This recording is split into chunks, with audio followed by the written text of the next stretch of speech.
Ada salam, katakan bersama saya anak yang paling disayang Tuhan. Saya telah dibenarkan oleh iman dalam Kristus Yesus. Puji Tuhan. Kita sudah pernah belajar dari Hari Raya Paskah. Kita belajar juga dari Hari Raya Pentakosta. Dari semenjak akhir September dan juga awal Oktober kemarin. Orang Israel merayakan Hari Raya Sukkot. Ya, apa itu Hari Raya Sukkot? Hari ini kita akan belajar darinya. Kita sama-sama lihat dulu ayat yang pertama. Imamat 23 ayat 39, 42 hingga 43. Akan tetapi pada hari yang ke-15 bulan yang ke-7 itu, pada waktu mengumpulkan hasil tanahmu, kamu harus mengadakan perayaan bagi Tuhan 7 hari lamanya. Pada hari yang pertama haruslah ada perhentian penuh, dan juga pada hari yang ke-8 harus ada perhentian penuh.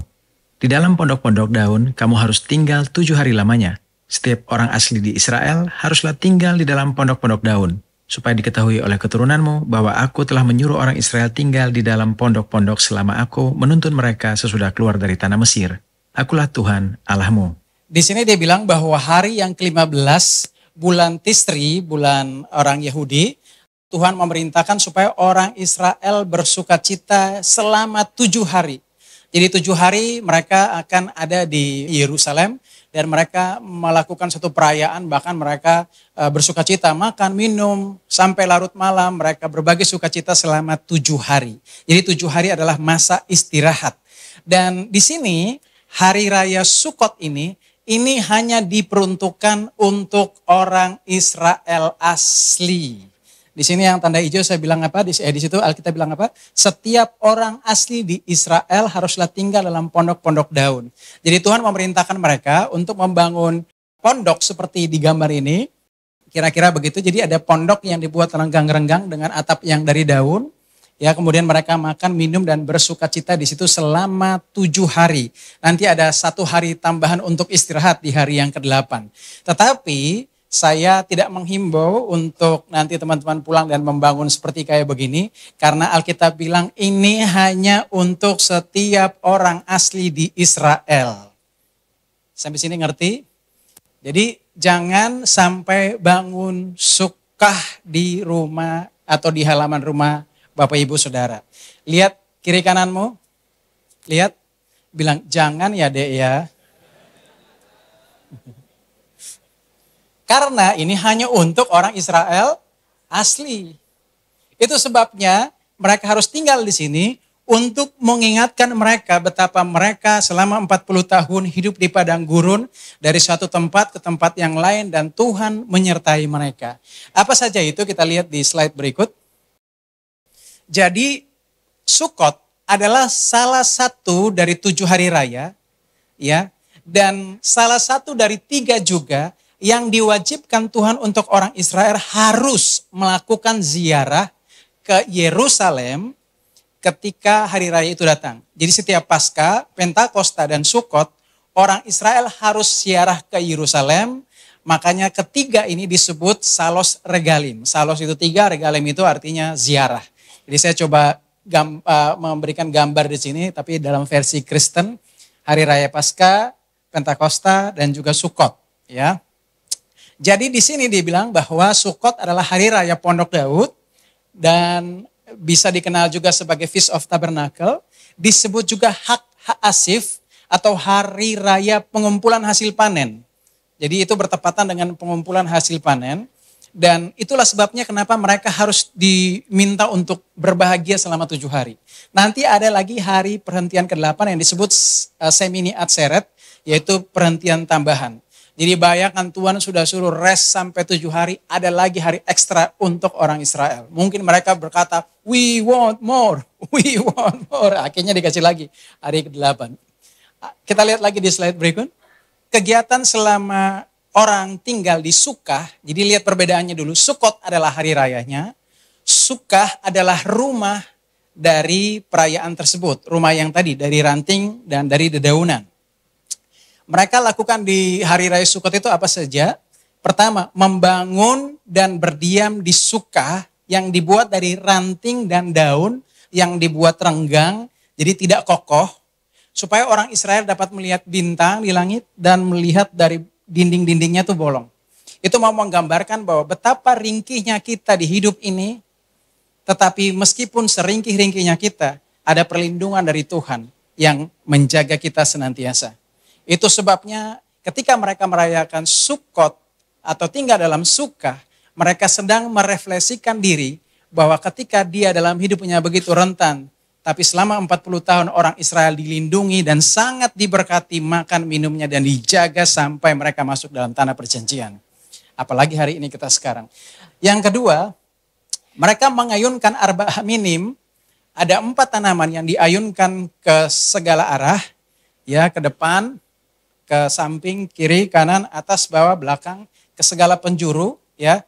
Itu nanti gambarannya saya akan cerita, menggambarkan tentang bagaimana manusia seutuhnya nanti dengan latar belakang apapun dia melayani Tuhan. Nanti saya akan jelaskan.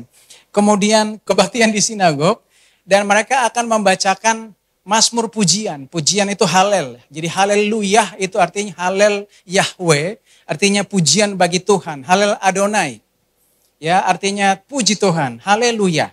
Ya, mungkin kita sementara tahu ngomong haleluya, haleluya, tapi nggak tahu artinya apa. Haleluya artinya halel Yahweh, artinya puji Tuhan, halel Adonai.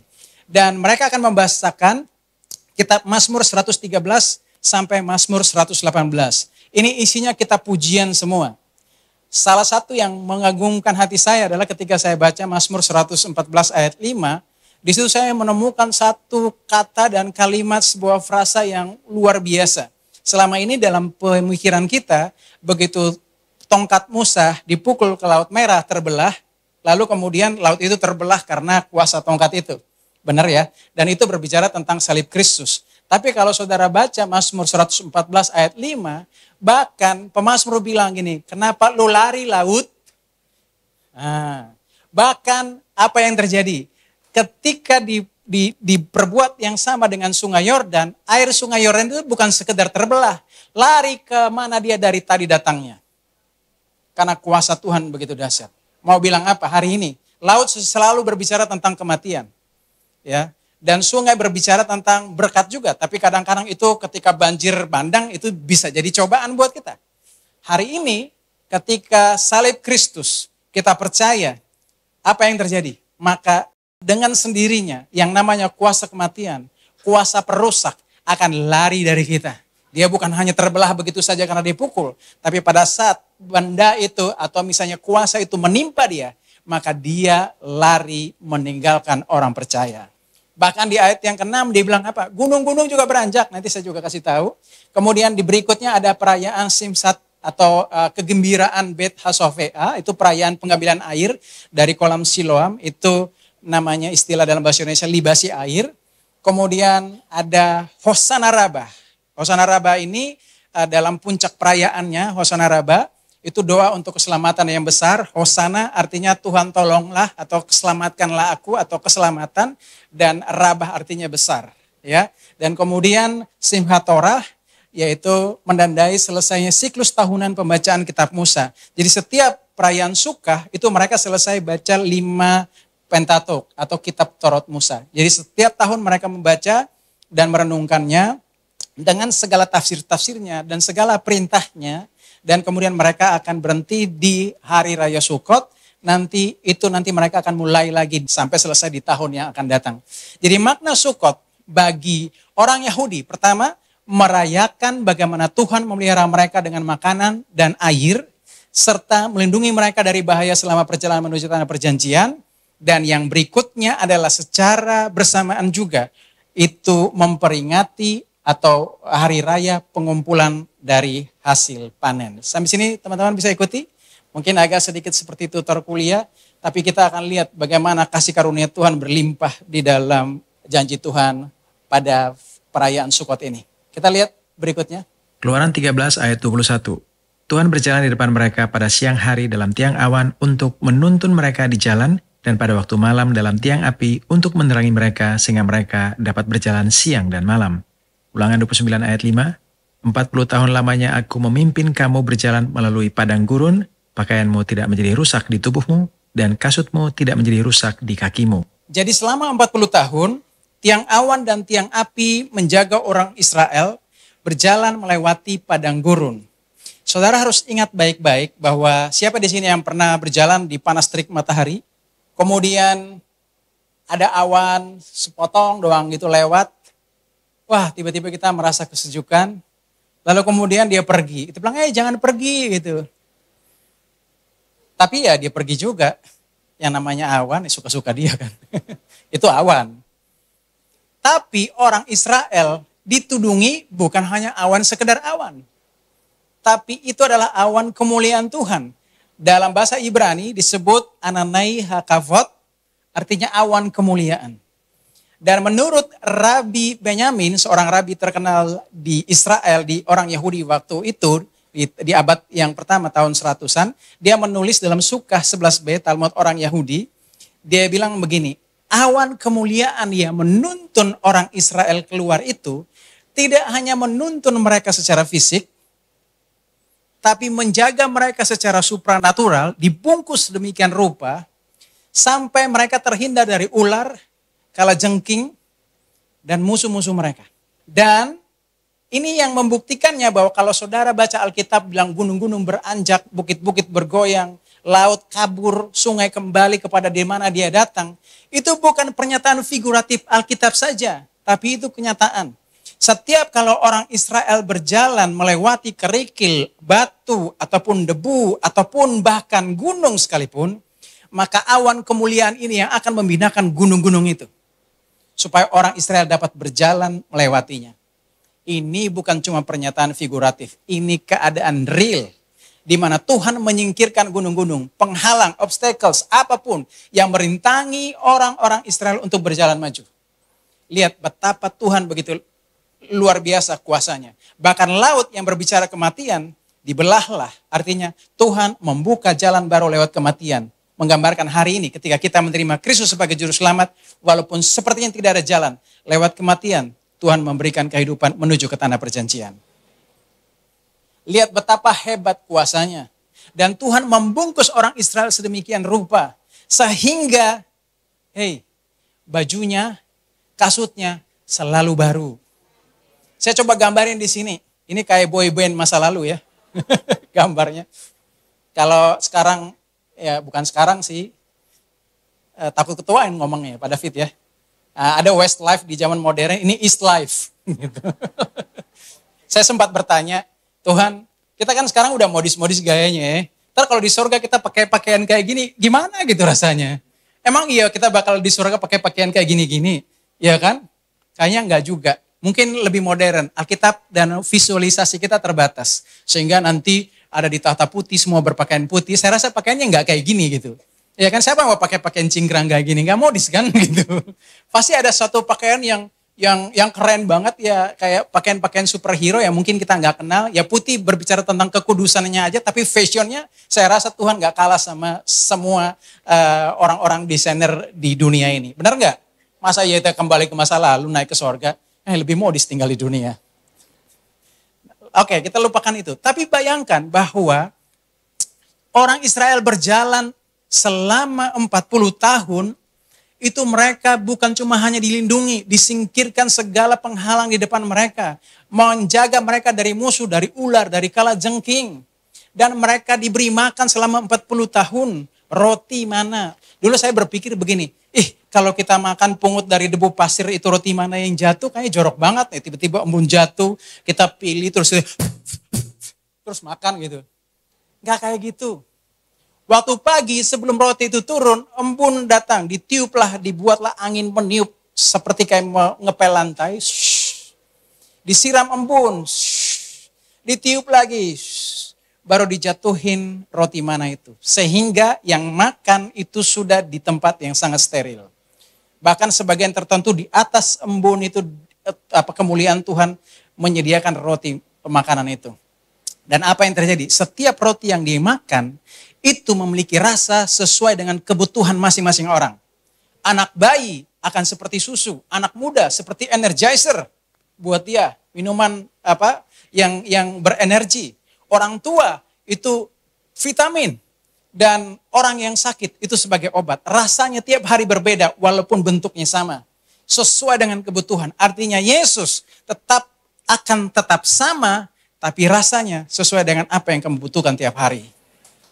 Berikan kemuliaan bagi Tuhan Yesus Kristus. Saya iseng-iseng hitung. Kalau seandainya satu hari kita makan 50.000, ini ngomong rata-rata, 50.000 rupiah bukan 50.000 dolar. Kalau 3 kali makan 150.000, ya kan? Kalau 40 tahun makan, maka kita membutuhkan uang sebanyak 6.570 triliun untuk 3 juta orang. Banyak banget. Terus bagaimana kalau itu dijadikan makan minum satu orang? Dan seandainya dia keluarga berempat, satu keluarga, setiap 20 tahun mereka ada keluarga lain dan 4 orang, maka dari hitungan itu, saudara akan menemukan bahwa kalau orang bilang saya punya harta yang tidak habis 7 turunan, salah. Orang ini, kalau dia menghabiskan uang 6.570 triliun, itu dia akan habiskan dalam waktu 30 juta tahun. Lihat betapa kaya Tuhanmu. Hari ini, jangan pikir saudara adalah orang yang paling melarat di dunia. Saudara punya papa yang kaya. Hanya saja, saya selalu bilang, kita yang tidak punya kemampuan mengelola. Manajemen skillnya yang kurang. Kalau manajemen skillnya bagus, maka kita akan mengelola semuanya. Benar gak? Itu sebabnya kalau datang ke gereja, jangan minta duit. Jangan minta harta benda. Sesungguhnya oleh karena Kristus kita sudah punya. Tapi minta hikmat Tuhan supaya kita bisa mengelola resources yang ada. Nah, baru kita bisa memperoleh semuanya. Karena banyak orang yang punya duitnya banyak, karena salah manajemennya, maka kemudian tahun depan dia miskin. Bisa kan? Bisa. Itu sebabnya kita hanya butuh apa? Kemampuan manajemen. Lihat, mereka berjalan 40 tahun, baju, sepatu selalu baru. Tuhan dengan kemuliaannya menjaga pakaian orang ini sampai kelihatan selalu baru selama 40 tahun. Bagaimana orangnya? Bajunya aja baru.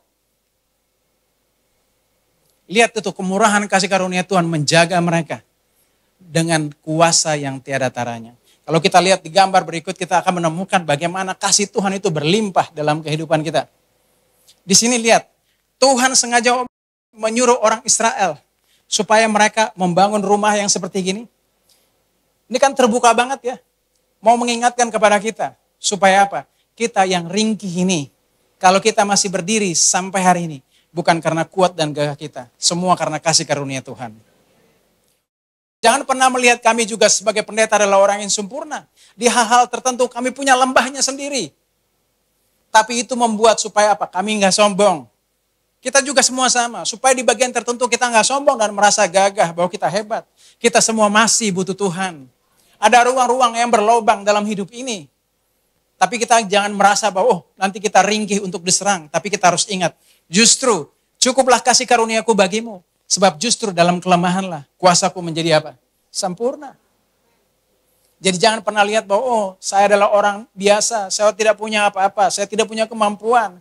Saya seperti rumah suka yang bolong sana-sini, tidak punya pengharapan. Tapi justru itulah kualifikasi untuk saudara menerima kasih karunia Tuhan yang besar. Coba kalau lihat di padang gurun, ya, kalau rumah terbuka kayak gitu, mungkin ada ular, ada kalajengking ngumpet di situ. Menurut pemahaman kita. Tapi kemuliaan Tuhan, awan kemuliaan Tuhan, menjaga orang Israel seperti diselimutinya mereka dengan kasih sayang yang besar.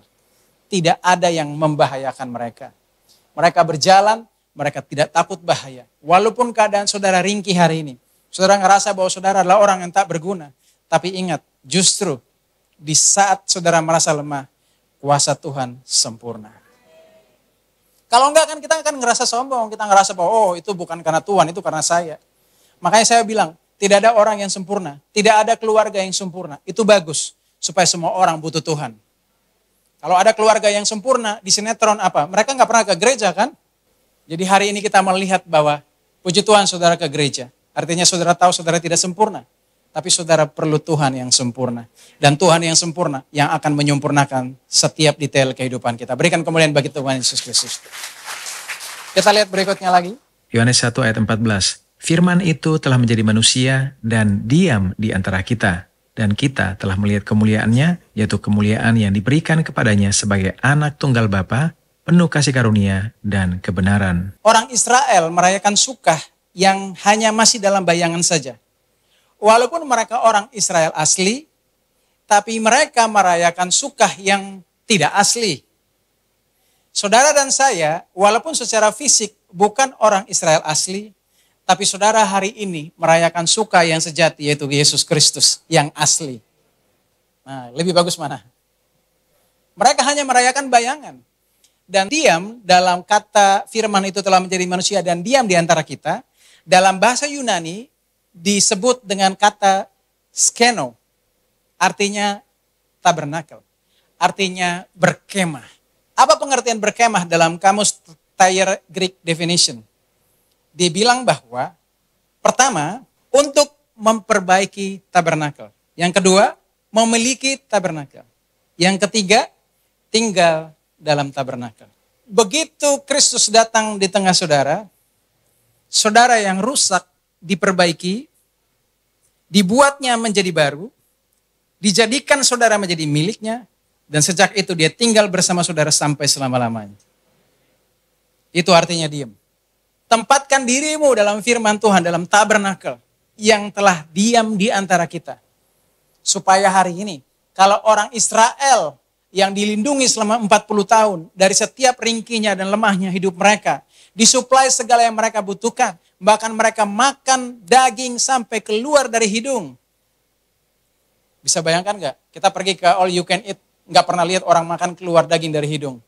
Tapi orang Israel makan begitu rakusnya sampai keluar dari hidung. Untung gak keluar dari mata. Tapi lihat, apa yang terjadi? Hari ini, Yesus datang. Dia merubah kita. Membuat kita yang tadinya rusak. Dijadikan baru, dia menjadikan kita miliknya. Dan dia tinggal di antara kita. Tuhan pada umumnya hanya senang tinggal di langit, di sorganya, tempat nyamannya. Benar? Dan dia kasih buku yang namanya tutorial yang dikenal sebagai orang-orang sebagai kitab suci. Lu baca ini baik-baik ya. Lu gak ikutin, habis lu. Malaikat cut dia, tebang dia, buang ke api neraka. Selesaikan hidupnya. Tapi saudara punya Tuhan yang tidak pernah meninggalkan perbuatannya.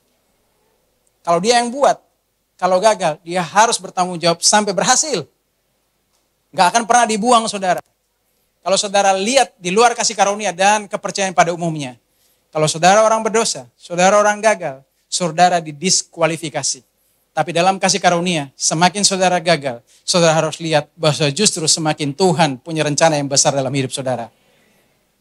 Apa yang terjadi? Kalau kita lihat di gambar berikut, saudara akan menemukan bahwa Tuhan kita bukan Tuhan yang nyaman duduk di langit. Pada saat perjanjian lama, dia turun di Gunung Sinai. Dia turun di Gunung Sinai. Tapi dia gak betah di gunung sendirian. Dia bukan anak hiking. Karena dia turun, kalau hiking kan naik. Gitu. Dia bilang sama Musa, bangun tabernakel. Aku akan tinggal bersama-sama dengan umatku. Tabernakel punya arti lain, yaitu bertetangga. Kemudian dibangunlah tabernakel, Tuhan turun dari Gunung Sinai, dan tinggal di tabernakel bertetangga dengan orang Israel. Memang dasar Tuhan kita adalah Tuhan yang tidak puas. Dia tidak senang bertetangga, tapi dia rindu tinggal bersama kita di dalam kita. Itu sebabnya hari ini ketika dia menebus kita, Roh Kudus hari ini tinggal di dalam hidup kita. Bukan lagi tinggal bertetangga, sehingga kalau ada apa-apa saudara harus perlu ke tetangga saudara. Tapi hari ini saudara perlu apa-apa, saudara tinggal minta karena dia ada dalam saudara. Begitu besar kasih anugerah Tuhan. Tuhan gak mau kita berhubungan dengan dia secara formal dari jauh. Dia mau hubungan yang sangat dekat. Coba kalau misalnya kita punya tamu, makin tamu hidup lebih lama di rumah kita, dia bawa keluarganya dan dia malas, makin nyusahin kan. Makan, tidur, gak mau kerja, lama-lama kan bikin kita tersiksa. 1-2 hari sih gak apa-apa. Kalau berbulan-bulan, bertahun-tahun, waduh. Kita ngerasa gelisah juga ada tamu seperti itu. Kenapa? Menghabiskan kita punya ekonomi, ya kan? Kan kita tanggung makan, minum, air, Begitu listrik, wifi, karena kerjanya main HP melulu. Mager nggak mau kerja. Tamu begini menyusahkan. Tapi ketika Kristus tinggal dalam kita, nah tamu kayak gini siapa yang berani nolak? Dia membayar semua yang kita perlukan. Kok yang bilang amin sedikit? Masih ditumpangi tamu yang lain ya. Nah hari ini kita melihat kebesaran Tuhan luar biasa. Bahwa Tuhan bukan tinggal cuma sesaat. Kalau zaman dulu lagunya kan tinggal sertaku jangan jalan terus kan. Nah, mampirlah dengar doaku. Kalau Tuhan mampir, udah kepengen pergi, lu sendirian lagi kan.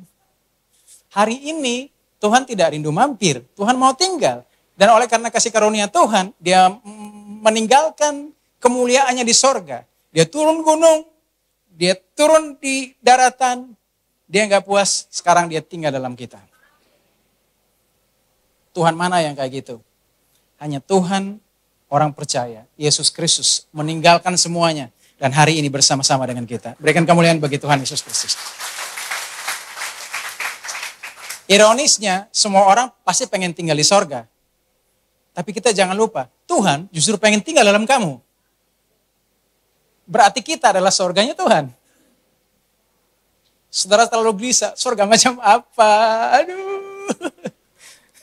Kalau melihat ngaca, emang gue sorga. Tapi ingat, kalau Tuhan tinggal dalam kita dan janjinya begitu, berarti sudah disucikannya kamu, sudah diperbaikinya kamu, sudah dijadikan kamu miliknya. Sehingga hari ini betapa dia sangat layak menjadikan diri kita sorga, tempat tinggalnya. Karena disitulah tempat kebahagiaannya Yesus. Nah, ada amin? Kita lihat selanjutnya.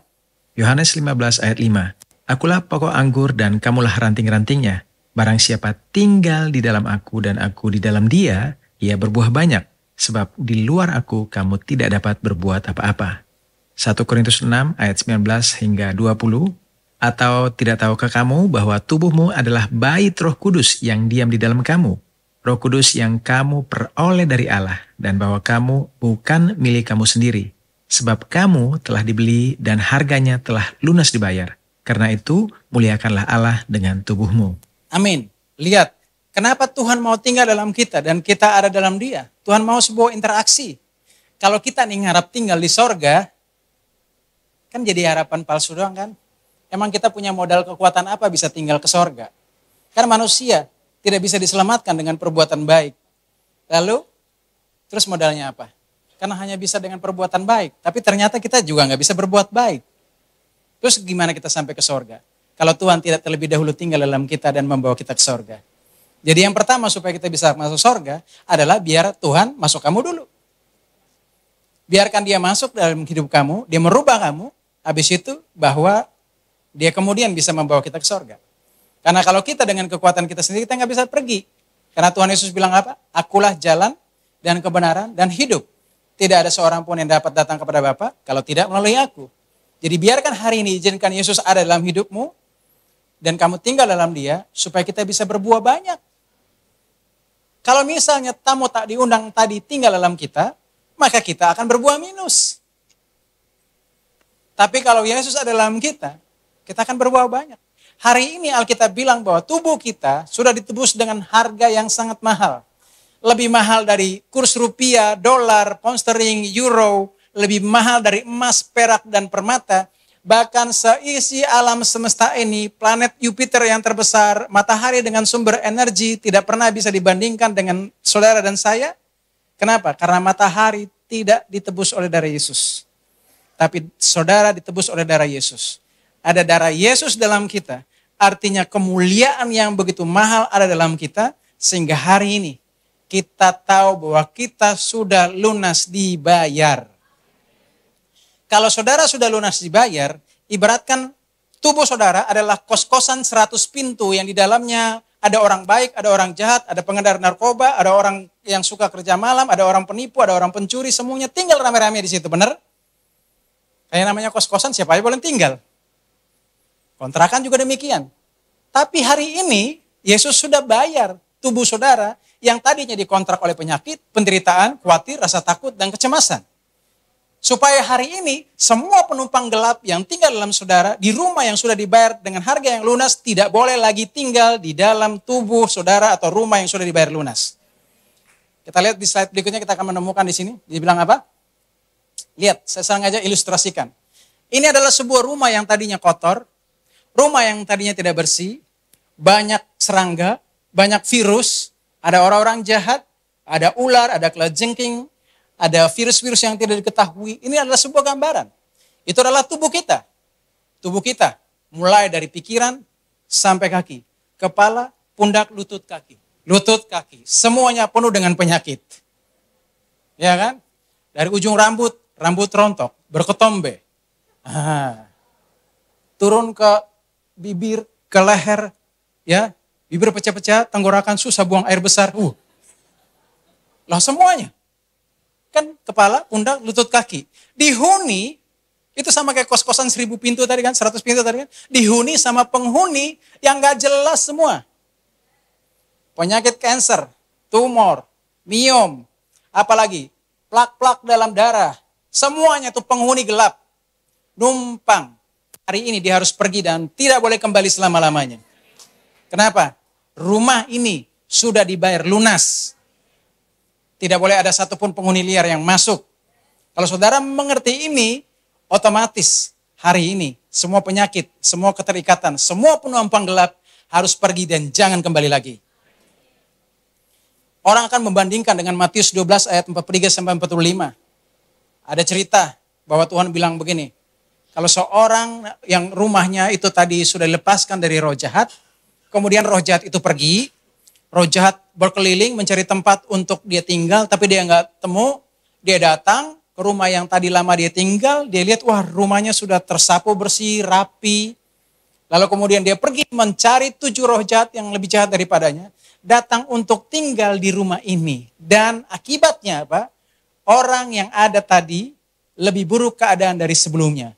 Zaman dulu kalau dengar ayat ini, setiap hari setelah merasa dilepaskan dan hidup ini terima Yesus, tiap hari kita berdoa sepanjang malam, terus menengking gitu. Sampai akhirnya, loh kok jadi tugas, jadi tidak sejahtera karena sibuk waktu habis dengan doa seperti itu. Bukan salah sama doanya, cara doanya. Saya pernah sharing kan, kalau saya presiden, saya pergi kemana-mana, ada kasus keamanan, saya tidak bilang, Pas Pampres, kamu tiarap, biar saya menyelesaikan semuanya. Akhirnya apa? Urusan kenegaraan saya terganggu. Gara-gara saya mengurus sesuatu yang bukan urusan saya.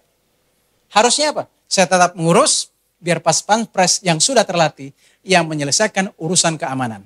Benar nggak? Jadi kalau iblis ganggu kita, nggak usah rapat tenggang-tengking, percaya saja.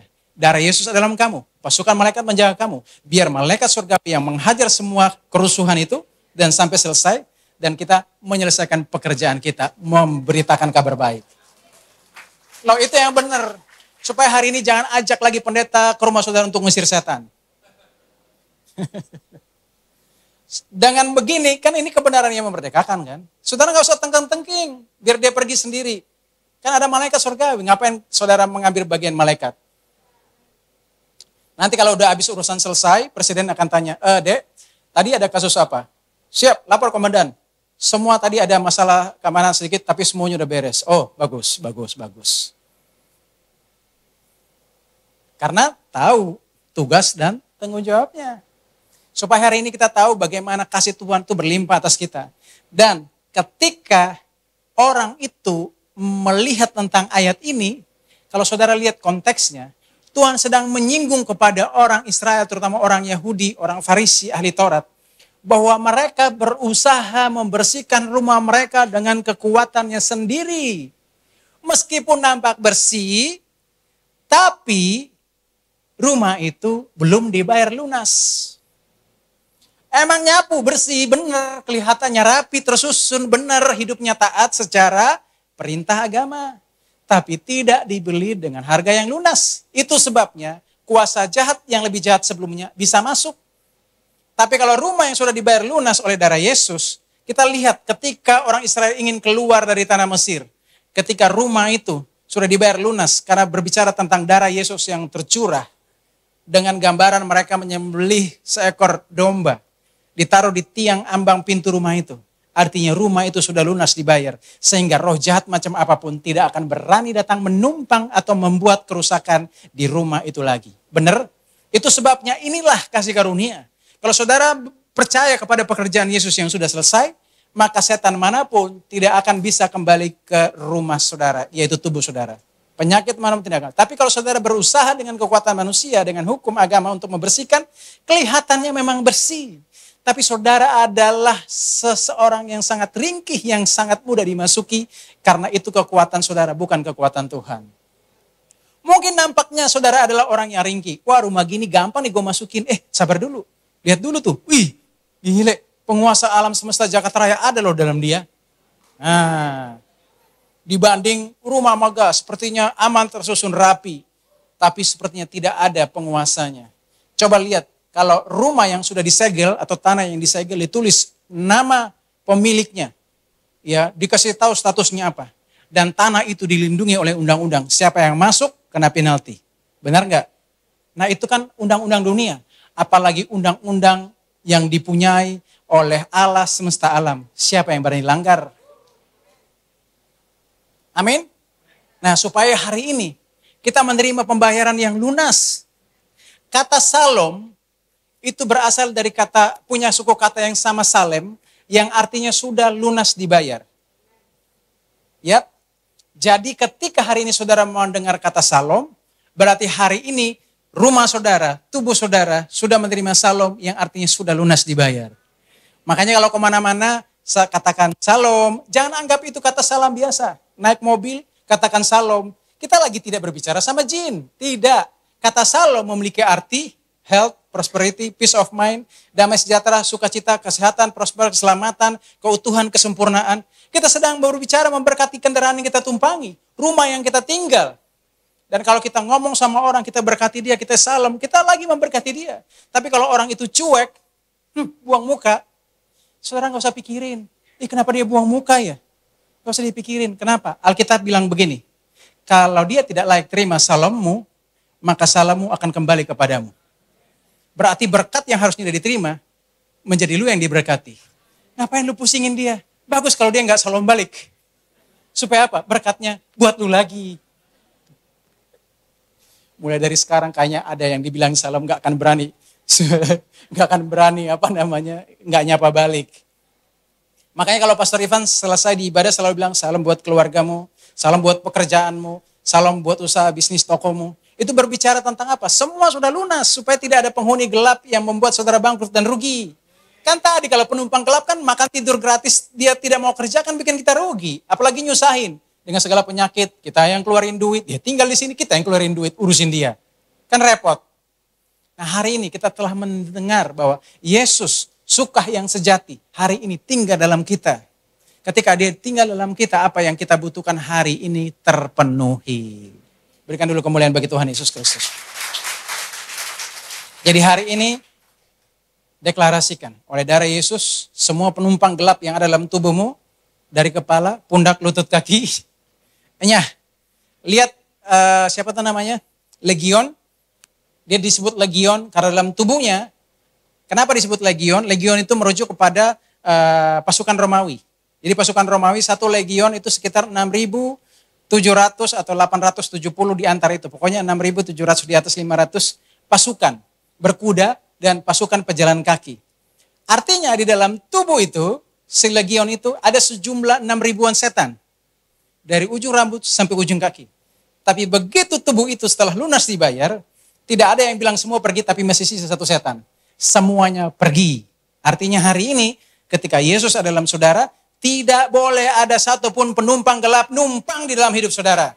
Hari ini katakan dalam nama Yesus, segala penumpang gelap, baik penyakit, baik penderitaan, kekhawatiran, rasa takut, kemiskinan, segala yang membuat tidak damai sejahtera, pergi dan tidak boleh kembali dalam nama Yesus. Nah hari ini kekuatan Tuhan dalam sama kita, amin. Kita nggak boleh takut, nggak boleh gelisah, tubuh saya sudah lunas dibayar. Nah, ini bukan rumah kontrakan lagi, tapi ini rumah Yesus, rumah penuh damai sejahtera. Mana iya Yesus mau sharing rumah sama penjahat?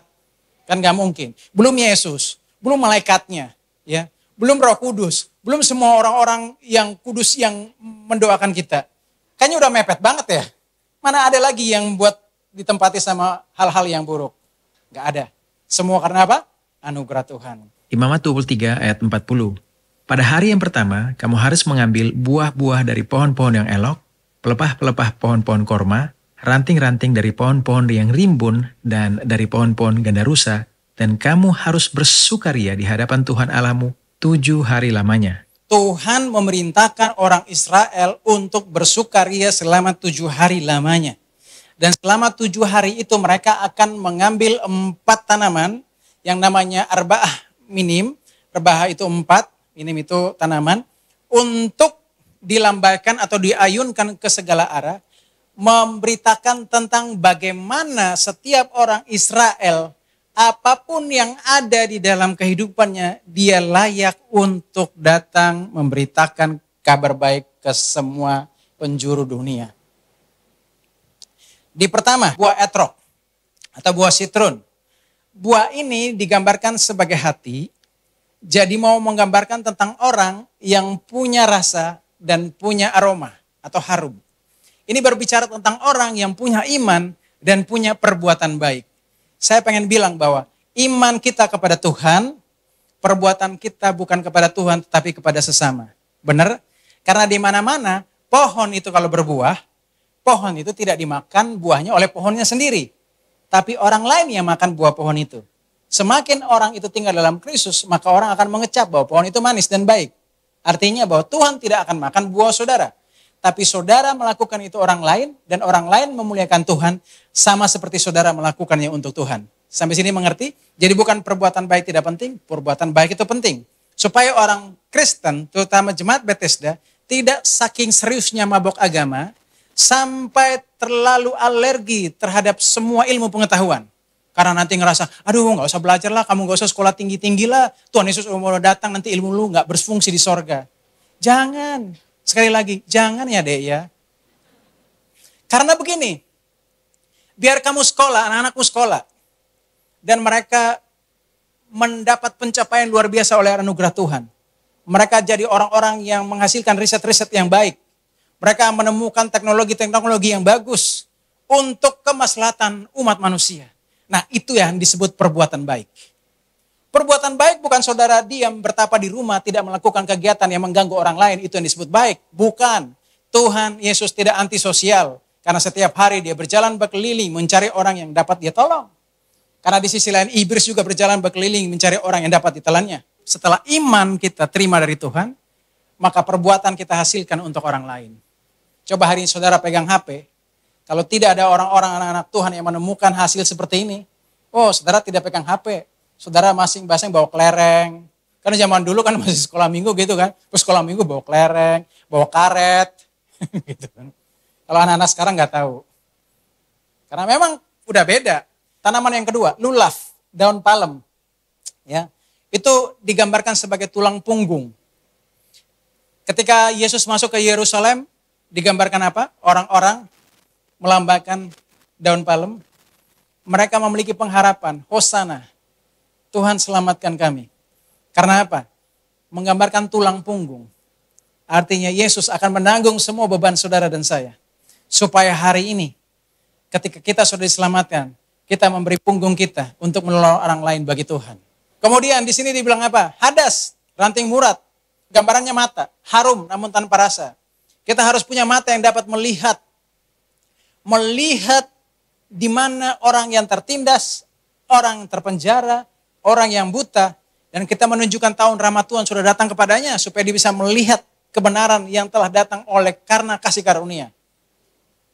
Dan yang terakhir, orang yang tidak punya aroma, tidak punya rasa. Mungkin ada di antara saudara dan saya hari ini yang ngerasa bahwa hidup saudara tidak berguna. Itu berbicara tentang mulut. Ingat, walaupun saudara merasa saudara tidak berguna, tapi ingat bahwa di mata Tuhan semua orang harus dipersembahkan kepada Tuhan. Orang Israel dia akan mengikat keempat tanaman ini dan dia akan taruh di dada.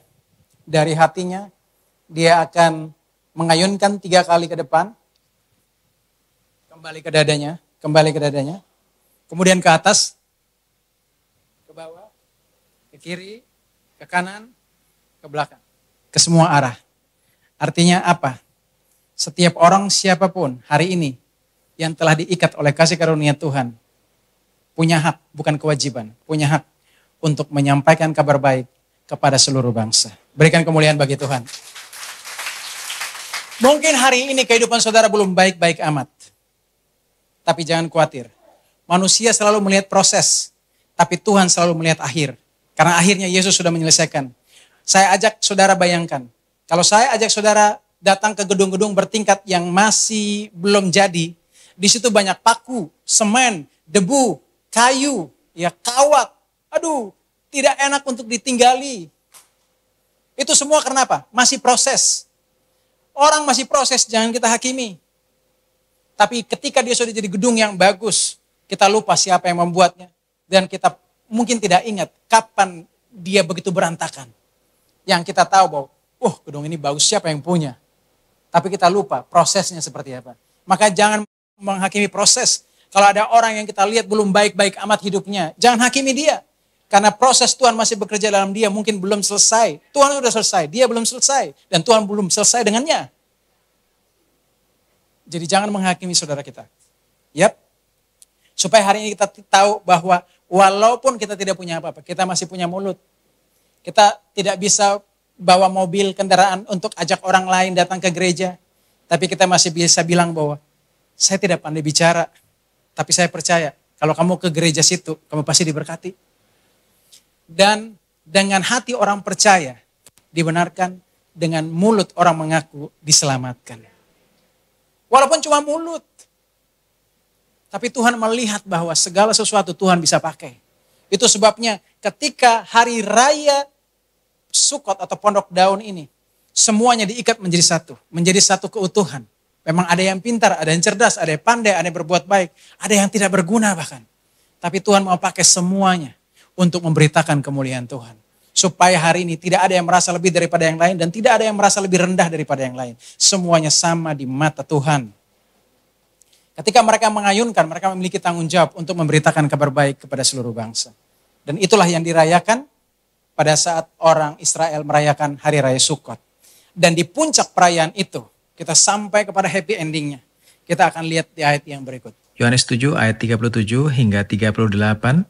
Dan pada hari terakhir, yaitu pada puncak perayaan itu, Yesus berdiri dan berseru, "Barang siapa haus, baiklah ia datang kepadaku dan minum. Barang siapa percaya kepadaku, seperti yang dikatakan oleh kitab suci, dari dalam hatinya akan mengalir aliran-aliran air hidup." Saudara harus ingat bahwa di dalam puncak perayaan Hari Raya Sukot, ada yang namanya Hosanna Rabbah. Artinya keselamatan yang besar. Apa yang dilakukan di sana? Orang Israel, terutama imam-imam, ya, namanya Nisuk Hamayin, mereka akan menimba air dan menyiram air. Airnya diambil dari kolam Siloam. Siloam dari kata Siloah atau Siloah, yang artinya diutus. Jadi mereka pergi mengambil air di sana dengan kandil emas. Ini juga menggambarkan Kristus. Air yang diutus Yesus juga adalah yang diutus Allah, juga menggambarkan Kristus. Dan kemudian apa? Air ini dibawa ke altar bimah di dalam bait suci dan mereka akan tuang di dalam baskom-baskom perak, ya. Di sini ada juga di kendi yang kecil tapi nanti dituang dalam baskom yang perak. Jadi berbicara tentang perak selalu berbicara tentang apa? Penebusan. Emas berbicara tentang Kristus. Jadi Kristus yang diutus Allah menebus umat manusia, dituang di bait Allah. Hari ini bait Allahnya siapa, saudara? Saudara dan saya. Dulu mereka hanya menuangnya di sinagoga, di gedungnya. Tapi oleh karena Yesus hari ini, dia sebagai mata air kehidupan yang diutus Allah. Tidak dituang di altar Bethesda seperti ini, tapi dituang di dalam saudara dan saya. Bait Allah yang hidup. Itu tandanya bahwa hari ini saudara sudah ditebus. Saudara ditebus dari segala penyakit duniawi. Dari segala keterikatan dan dosa. Dan apapun. Itu sebabnya di sini Tuhan bilang bahwa dari dalam hatinya akan mengalir aliran-aliran air hidup. Supaya saudara hari ini mengerti bahwa begitu bahagianya saudara harusnya melebihi dari kebahagiaan orang Yahudi. lihat apa yang dikatakan Talmud di bawah ini. Sukah 51a. Saya baca terjemahan bahasa Indonesianya biar cepat. Siapapun yang belum melihat kegembiraan upacara menuangkan air, Simhat Bet Has Sofeah, tidak pernah melihat kegembiraan sejati dalam hidupnya. Istilahnya lu pernah happy di sudut dunia manapun, tapi nggak pernah melihat acara penuangan air seperti ini di Bait Allah, lu nggak pernah sebahagia itu sebelumnya. Jadi orang Israel harus berziarah supaya mereka melihat kebahagiaan yang mereka tidak bisa temukan di dalam kehidupan mereka dimanapun. Tapi hari ini, Yesus sebagai mata air kehidupan yang dicurahkan di Bait Kudusnya itu kita. Harusnya kita menemukan kebahagiaan yang diterima oleh orang Israel sebagai kebahagiaan semu. Mereka hidup dalam perlambangan, tapi mereka bilang betapa bahagianya orang yang melihat prosesi libasi air. Tapi hari ini, kadang kita hidupnya tidak cukup bahagia karena kita tidak tahu Yesus sudah mencurahkan air atau hidupnya atau darahnya atau Roh Kudusnya di dalam kita. Dan kita tidak menerima apa-apa. Padahal dialah Siloam yang diutus Allah. Yang tidak dicurahkan di tengah-tengah altar gereja lagi. Tapi dalam saudara dan saya. Kemah Allah yang berdiam. Yang telah dirubahnya. Yang telah dijadikan miliknya. Dan telah ditinggalinya selama-lamanya. Hari ini kita harus lebih bersuka cita. Karena Allah ada di tengah-tengah kita. Itu sebabnya Yesaya berkata seperti ini. Yesaya 12 ayat 3. Maka kamu akan menimba air dengan kegirangan dari mata air keselamatan. Yohanes 4 ayat 13 sampai 14. Jawab Yesus kepadanya, barang siapa minum air ini, ia akan haus lagi. Tetapi barang siapa minum air yang akan kuberikan kepadanya, ia tidak akan haus untuk selama-lamanya. Sebaliknya, air yang akan kuberikan kepadanya akan menjadi mata air di dalam dirinya, yang terus-menerus memancar sampai kepada hidup yang kekal. Amin. Lihat, apakah air ini memancar sampai nanti sebentar sore? Apa cuma hanya sampai besok pagi? Atau bulan depan? Atau tahun depan? Enggak, ayat ini dibilang apa? Air ini terus-menerus memancar sampai kepada apa? Hidup yang kekal. Dan ini adalah mata air kegirangan. Mata air keselamatan yang membuat saudara menimbanya dengan girang. Kenapa? Karena keselamatan menyangkut semua hal. Kabar baik. Bukan kabar buruk, bukan tentang penghakiman, bukan tentang hukuman. Lihat kenapa Yesus meminta air dari perempuan Samaria, padahal orang Yahudi dan orang Samaria tidak berteman. Mereka bermusuhan. Karena orang Samaria tinggal di Gunung Gerizim, mereka menyembah Tuhan di sana. Dan karena turunan Israel utara itu adalah turunan dari anaknya Salomo yang tidak disenangi Tuhan. Dan kemudian mereka kawin campur dengan bangsa-bangsa lain, makanya sentimen dari orang Yahudi tidak mau bergaul sama orang Samaria, karena dianggap mereka bukan keturunan asli orang Yahudi, mereka adalah 10 suku yang terhilang. Di sisi lain, orang Samaria merasa bahwa mereka lah yang menjaga perjanjian, bukan di Yerusalem, tapi di Gunung Gerizim, jadi mereka punya tempat ibadah kiblat yang berbeda. Jadi mereka tidak berteman. Dan orang Samaria digambarkan sebagai orang berdosa. Tapi Yesus minta minum sama perempuan berdosa. Artinya dia punya air dosa atau air pahit, air penderitaan dalam hidupnya. Kenapa? Karena Yesus mau dia minum segala yang pahit punya kamu. Supaya hari ini kita minum yang manis punya dia. Di Mara orang Israel minum air yang pahit. Tetapi ketika sebatang ranting berbicara tentang salib yang ada getahnya, berbicara tentang darahnya. Menetes kepada air itu kemudian setiap racunnya turun ke bawah. Masuk tenggelam dalam kematian, dan yang dirasa hanya sesuatu yang manis. Berbicara tentang apa? Ketika Yesus sumber air kehidupan ada di tengah kita, dia sumber air keselamatan, kita mengalami yang namanya kegirangan yang luar biasa. Kita menjadi saksi bahwa hari ini ya kita tidak lagi menerima cawan yang pahit. Karena yang pahit Tuhan sudah ambil di atas kayu salib, dia menanggung semua. Supaya hari ini oleh darahnya, kita yang tadinya ringkih, ditutup dengan sempurna. Lihat Tuhan seperti gambaran Sukah. Di atas kayu salib. Dia dicambuk. Dagingnya keluar kemana-mana. Bolong-bolong seperti Sukah tadi. Dia kelihatannya ringkih. Dia bisa menghitung tulang-tulangnya. Mungkin jantungnya berdetak. Paru-parunya kembang kempis. Dia bisa lihat. Sama seperti kita bisa memandang langit-langit ketika tinggal dalam Sukah. Buatan orang Israel untuk mengingat mereka di padang gurun. Yesus juga bisa melihat keadaan seperti itu. Supaya hari ini dia terpecah dan hancur. Supaya kita utuh sempurna. Tidak ada penyakit, penderitaan, dan juga kerusakan yang mengakibatkan bait Allah yang sudah diperbaiki itu rusak dan hancur. Tapi utuh, sempurna, sampai selama-lamanya. Supaya nanti di kemudian hari, ketika kita menjadikan hidup kita sebagai bait Tuhan, menyanyi, memuliakan nama Tuhan, memberitakan pekerjaan Tuhan yang besar, maka biar nanti suatu saat seluruh bangsa akan datang menyembah Tuhan. Dan ini adalah penyataan profetiknya. Bahwa sekarang kita sudah menerima yang sesungguhnya. Tapi ada dua Injil yang disampaikan. Pertama, Injil kasih karunia, masanya, grace periodnya sampai Tuhan Yesus datang kedua kali.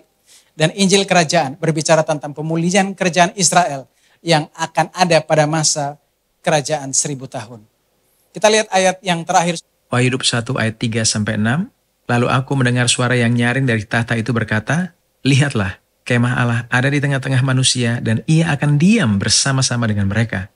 Mereka akan menjadi umatnya dan ia akan menjadi Allah mereka. Dan ia akan menghapus segala air mata dari mata mereka. Dan maut tidak akan ada lagi. Tidak akan ada lagi perkabungan atau ratap tangis atau duka cita. Sebab segala sesuatu yang lama itu telah berlalu. Ia yang duduk di atas tahta itu berkata, lihatlah, aku menjadikan segala sesuatu baru. Dan firman-Nya, tuliskanlah karena segala perkataan ini adalah tepat dan benar. Firman-Nya lagi kepadaku, semuanya telah terjadi. Aku adalah Alfa dan Omega, yang awal dan yang akhir. Orang yang haus akan kuberi minum dengan cuma-cuma dari mata air kehidupan. Amin. Lihatlah, kemah Allah ada di tengah-tengah manusia dan ia akan diam bersama-sama dengan mereka. Ada amin? Dan kemudian, dan ia akan menghapus segala air mata dari mata mereka. Hari ini kita nggak melihat pengharapan. Karena kesedihan, duka cita, mengaburkan mata kita dari penglihatan melihat kabar baik. Tapi Tuhan bukan hanya menyembuhkan, tapi dia menyeka air matamu supaya lu bisa lihat masa depanmu indah di hadapan Tuhan. Kemudian apa di situ dia bilang? Tidak ada lagi maut, Passover, maut sudah di belakang kita. Kehidupan menanti kita di depan. Tidak ada lagi perkabungan atau ratap tangis atau duka cita sebab segala sesuatu yang lama itu telah berlalu. Kemah lama kita yang rusak, yang ringkih, yang hancur, sudah diperbaiki. Sekarang kemah yang baru sudah dijadikan miliknya. Dan dia sudah tinggal bersama kita dalam kemah yang baru buatan tangannya sendiri. Kemudian dia bilang apa? Semuanya bukan akan terjadi. Tapi telah terjadi. Ketika dia selesaikan di atas kayu salib. Aku adalah Alfa. Banyak orang Kristen hanya percaya Tuhan yang Alfa. Tuhan yang berjanji. Amin, aku percaya janjinya. Tapi banyak orang gagal percaya Tuhan yang Omega yang menggenapi janji. Tapi kok belum kejadian Tuhan? Kalau kita percaya kepada Tuhan yang Alfa, yang berjanji, kita harus percaya juga kepada Tuhan yang Omega, yang berjanji akan menggenapi. Supaya kita melihat keutuhannya, jangan melihat setengah bagiannya. Jadi kalau penyakit belum sembuh, keadaan belum prosper, belum baik, tetap harapkan kebaikan Tuhan karena dia Allah yang berjanji. Jangan cukup percaya sampai di bagian itu. Percaya dia Alfa dan Omega, Allah yang akan menggenapi janjinya. Dan lihat bahwa orang yang haus akan kuberi minum dengan cuma-cuma dari mata air kehidupan. Di zaman akhir, menurut nubuatan Nabi Zakaria, di dalam Zakaria 14 ayat 16 sampai 19, dia bilang apa di sana? Pada zaman akhir, seluruh bangsa akan datang menyembah Tuhan, merayakan Sukot di Yerusalem. Tapi ingat baik-baik, bangsa yang tidak datang merayakan Sukot, bagi bangsa itu tidak akan ada hujan. Artinya tidak akan ada berkat.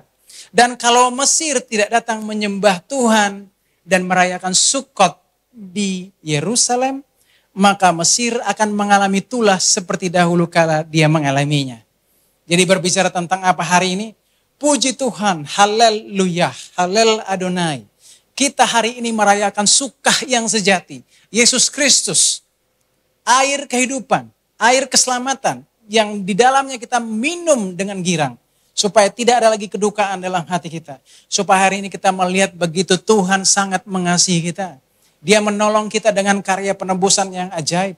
Supaya hari ini kita bisa menerima janji Tuhan dikumpulkan dari segala bangsa. Dan kita akan bisa memuliakan Tuhan.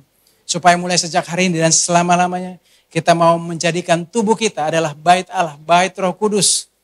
Di mana Tuhan bersemayam, jadi rumah doa. Supaya seluruh bangsa bisa dapat datang menyembah Tuhan. Biarlah ini menjadi doa dan harapan kita semua, bahwa semua orang dapat melihat tentang air keselamatan yang datang dari Yesus, dan menyadari betapa hari ini dia sudah diciptakan menjadi ciptaan sukah yang baru. Karena yang lama sudah berlalu. Jangan ingat-ingat lagi yang lalu, karena sesungguhnya yang baru sudah datang. Dan Tuhan tidak jauh tinggal di sorga, dia tidak tinggal di Gunung Sinai, dia tidak bertetangga, tapi dia ada di dalam kita hari ini. Dan di dalam dia ada segala yang kita butuhkan. Supaya hari ini kita tahu bahwa hanya oleh kasih karunia Tuhan, kita boleh menerima segala sesuatu yang kita butuhkan di dalam dia. Semua yang percaya diberkati, sama-sama kita katakan amin.